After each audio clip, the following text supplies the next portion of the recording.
Joby Aviation just had their best earnings call potentially ever. They did so many things that make me question why I ever had my doubts about the company. Joby is on top and they are here to stay. They raised guidance for the first time ever. They're giving a tangible time frame for EIPP flights. They talk about their recent joint venture with Toyota, and they make me absolutely eat my words on that one. And finally, they talk about their recent Adams partnership. I cannot wait to share all this with you. Welcome to the GO game. Welcome to the GO game. If you want that game, then you know the name. Getting right into it, Joby Aviation raised their guidance for the first time ever. They have never done this before. Originally, their guidance was 105 million to 115 million. That's where they were saying their revenue would be. Now they're saying 115 million to 125 million. And if you don't know how bold of a statement raising guidance is, it is so bold to the point that companies have literally halved their stock price just because they raised guidance and could not uphold their new guidance. Joby's strategy is bold and may just prove that they are the number one in the eVTOL sector. This guidance was driven primarily on their recent Blade acquisition about a year ago. Blade profits are up 50% year over year since Joby acquired them. The best Q2 on record for the company. And I want you to think about this. While Joby stock is actually down significantly, over half from its all-time high, they have been moving in silence, guys. They are doubling down on their guidance, raising their guidance while their stock price is falling. What does that tell you? I'm not going to say anything else. Let's move on to the next. The next thing I want to cover, EIPP flights start next month, September 2026. They're going to be in Texas, of all places, kind of like I've been telling everybody for the longest time.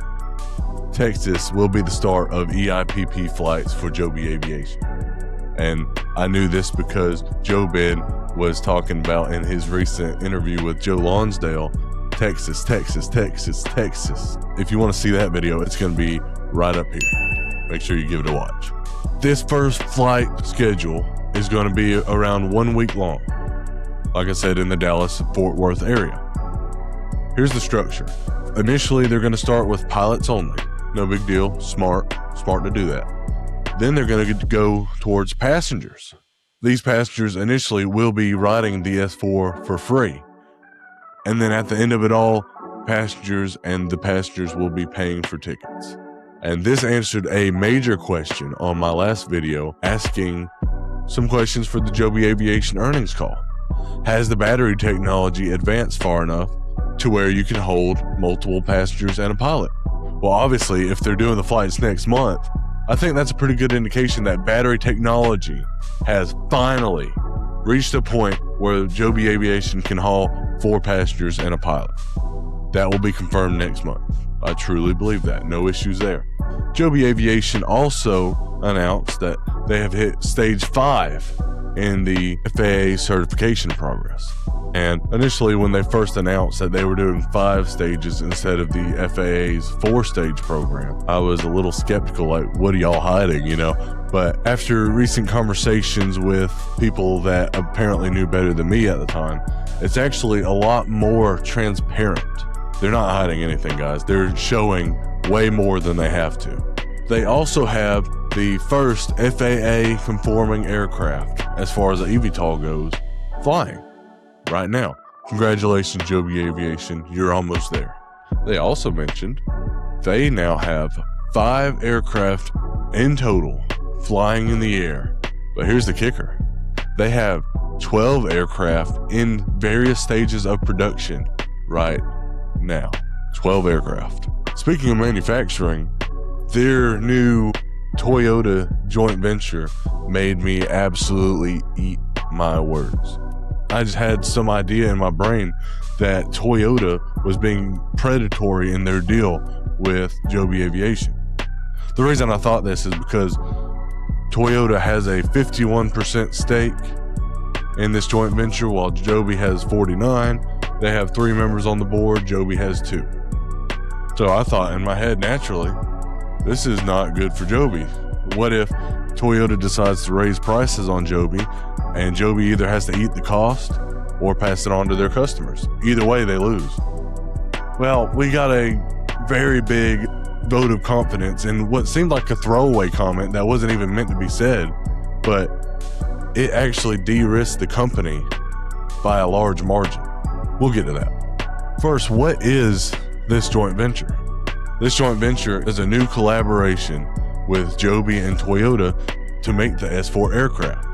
While Joby will still retain the license and the patents and the IP for the S4, and Toyota's just going to help them make it and make a little profit along the way. Now we have a Toyota manufacturing leader joining Joby at their Marina facility. They are going to be targeting 2 aircraft by the end of the year. Full stop. And they think that they could over-deliver on that promise. What do you think? I would love to see it. Here's where it de-risked Joby, right here. Toyota, on top of their original investment in the joint venture with Joby, they will also be giving Joby Inc. a direct $250 million straight to Joby, not the joint venture, to Joby. And this wasn't explicitly said what this is going to be for, but in my opinion, this is the signal from Toyota that they are not going to be predatory in this deal. Not going to try to explain away the 51-49 or the 3-2 board meeting thing. I'm just going to put that in the back of my mind. This is a signal from Toyota, a good faith gesture, if you will. And guys, I was wrong. I'm admitting that right now. I was wrong about Joby and Toyota. I was right in the sense that Joby is the #1 car manufacturer in the world. I was right in the sense that this joint venture de-risked Joby by a large margin. But I was wrong in the sense that I thought Toyota could be a predatory actor in this deal. It doesn't seem like that anymore. As soon as I heard that, I was actually driving when I heard that. I was like, whoa! So yeah, and I had to pull over and tweet about it. And yeah, I've been tweeting about this earnings call all day, by the way. If you want to follow me on X, it's at TheGoatGains on X. That's actually where I started. I do YouTube second. So if you want to know more about me, I'm on X. Lastly, we've got this new partnership with Adams. Adams is going to be very useful for Joby Aviation for the one simple fact that they have many connections. They have connections with a lot of these financial institutions that would be willing to finance a lot of the infrastructure needed for Joby Aviation. Specifically what they're calling smart cities, which is essentially a Joby vertiport that's going to have the GEACS charging system installed. It's by far the most superior charging system for eVTOL. I have a video on that too. I'll link it right here. These smart cities will also have what they're calling right now autonomous ground vehicles. And again, my first thought, and before I say this, I'm not bearish on Joby Aviation. I own the stock. I'm very happy with what the company's doing. But my first thought was, okay, Uber's been selling a lot of their Joby position. Is this a signal that Uber has gotten out of it? Of course, I was wrong again. I'm wrong all over this episode, and I promise you this never happens. I make assumptions sometimes. Then I saw this tweet from Oliver Walker-Jones. If you don't know him, he's over marketing and communications for Joby. Very high up in the company. Very smart guy, by the way. He commented on one of my posts where I was talking with somebody in the comments about this. He says, Uber partnership is in full health, also rolling out to include Blade, targeted for this year. There's a difference between ground taxis and air taxis, of course. It's very nice to have people in the companies that you talk about on a daily basis actually reach out to the public and give out information like this, because that's very rare, especially with these eVTOL companies. That's very rare. You don't see that. So thank you, Ollie, for doing that. And all of the other conversations we've had, I've enjoyed every single one of them, and I'm looking forward to more in the future. Guys, what was your favorite part about the Joby earnings call? Was it the clarity on the Toyota joint venture?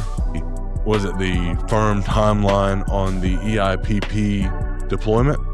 Or was it my personal favorite, raising the revenue guidance? Let me know in the comments.